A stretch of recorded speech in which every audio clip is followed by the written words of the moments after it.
Let's talk about the sweater yoke. So the yoke of the sweater is the part between the neckline and the armpit, roughly. And when we're knitting a top-down sweater, we're going to work the ribbing, and then we're going to establish 4 points where if we're top-down, we're going to be increasing. And those increases are going to come on either side of the shoulder. So there's going to be 4 points, and we're going to increase stitches. We're going to make stitches for the body, and we're going to make stitches for the shoulder. So the shoulder will be at its narrowest right at the beginning of this, and the body will be at its narrowest at the beginning of this. And if you've never knit a top-down raglan before, congratulations, you're about to learn the key skills you need to learn to knit a top-down raglan. Now, of course, humans are a little different. Humans, for instance, have necks.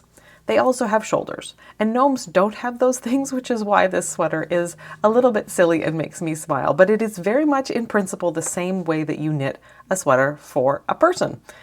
So you'll learn a bunch of really great skills. So after we're done round 7, that's where I've sort of jumped to, and so I've done round 7, and I've placed my markers in these 4 spots, right? Here and here and here and here. And on DPNs, it's going to look like this. So I've got my beginning of round marker is still back here in my hat from the very beginning when I picked up those stitches. I've worked my ribbing and my round plain and placed my 4 stitch markers. The stitch markers across from each other are very few stitches apart because these are the shoulder stitches. These are the arms. And of course our arms need less material than the fronts and backs of our bodies. So that's what's kind of happening as we break this down. Arm is over here, arm is over here. And you can see that it doesn't matter where you break up your stitches, whether it's before the shoulder or in the arm, as long as you have your marker points and you know what they mean, it doesn't matter. Those of you working on double points, you may find you want to actually put this on 4 because you could have it on all 4 and then you wouldn't need markers at all. It would just be doing the increases at the beginning and end of each of the 4 sections that you'd be having. Just remember that the beginning of round is going to be sort of in the middle of the back.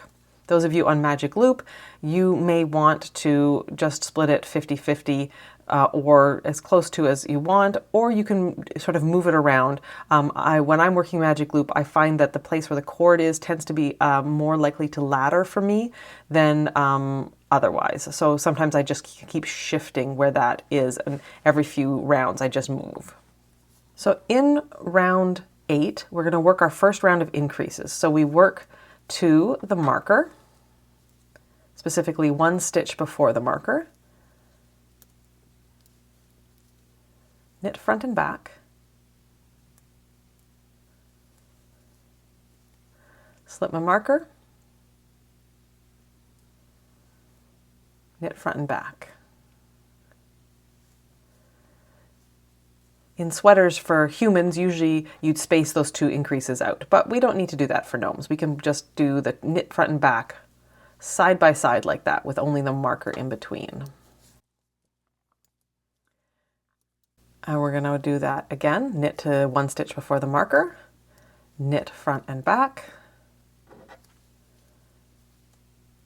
slip the marker, knit front and back. Now you may be wondering, can you substitute the smoother knit front and back that I've taught you called kfb-M, the knit front and back modified? Yes, you absolutely can. That is no problem at all. So again, we've knit all the way to our marker, knit front and back. So we're doing the same increase at all 4 points in the yoke. Each of those markers is being treated exactly the same. That is a shaping marker. And in this, the beginning of round marker is not a shaping marker. So then I knit to the end of the round. And that was round 8. So I've increased by 8 stitches. 2, 4, 6, 8. And now we'll have a rest round. So all we do is knit all the stitches. And then we repeat that, increase row, knit everything row, 2 more times. And once we've done that, we'll talk about putting the sleeve stitches onto their holders. Here we are, ready to work round 14.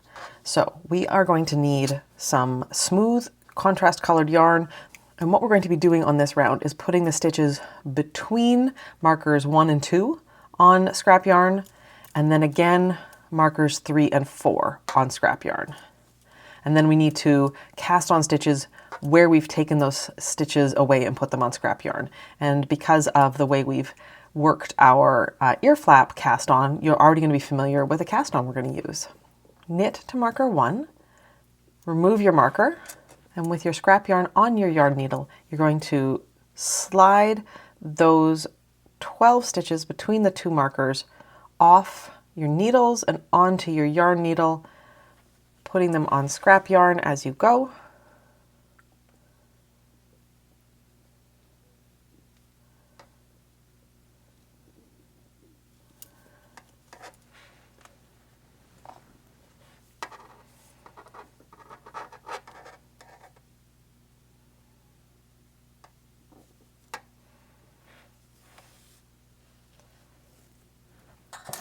Remove the second stitch marker.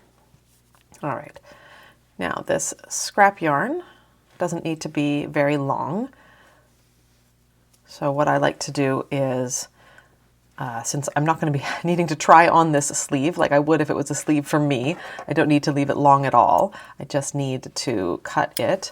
Once it's cut, I just loosely do it in it says an overhand knot. I guess it's a slip knot, because then I can undo it nice and easily. And I just usually try to tuck it up and away out of my working room here. All right, so the working yarn is coming off of the last stitch we knit, which is before marker 1. And we've got this big gap here now that when we go and work it is going to turn into the sleeve. You can see how it's going to round up. And what we're going to do is, rather than force these 2 together, we're first going to cast on some stitches over the gap, it's called. So we're going to turn our work and we're going to do the knitted cast on, which will be familiar from the ear flap hat. So we've got the purl side facing us, we've got the working yarn coming from the last stitch on our needle tip here, and we'll just cast on 4 stitches. Using that cast on and twist and knit through the loop. Twist it up and on, and twist. So we've got our 4. So now we turn our work back again. So we're working on the right side of our work. And now we knit to our next marker. When I'm working on DPNs, I like to not put the needle join or the needle split anywhere in that armpit, at least in the first couple rounds. I like to move away from it before swapping my needles out. I think it gives it a better chance of not having any gaps or ladders. All right, here I am at marker number 3. So I'm going to remove my stitch marker and I'm going to get some scrap yarn on a needle again. All right, and now all the stitches up to that last stitch marker go on our yarn needle. You can use something other than scrap yarn. People have all sorts of things they like to hold stitches on. There are specific knitting stitch holders.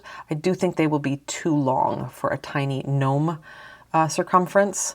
They are fairly rigid and I think they would get in your way. People use what's knitting barber cord or plastic, special plastic for trying on things. There are lots of solutions, but we just need to get those stitches out of our round for the moment. So tuck that away, and now we're going to turn our work again and cast on 4 stitches using the knitted cast on, just like we did last time. Now we will turn our work again. So now the yarn is coming off here on our right hand needle, and now we will knit to the end of our round. And I've got my stitch distribution really far off from centered at all. So look at how few I have on this one. So I'll have to redistribute that as I work my next round. So now you're going to go and you're just going to knit the rest of the body. So this is what it's going to look like after we've worked that first little bit. It's going to look a little funny, especially with the ear flaps tendency to flip up here. But we're going to have sort of little stubby cap sleeve here. We're going to have a little stubby cap sleeve there. And then we're going to knit down and make our sweater body. And then we'll come back and we'll work the sleeves and I'll help you with that part as well. So just looking again, what we've done is we've worked the ribbing, we've worked the yoke, and then we've taken these stitches and we've put them off to the side and we've cast on some stitches underneath each arm. And now we're in this part here where we're going to work this bit where we have some increases, then we will have the ribbing and the bind off.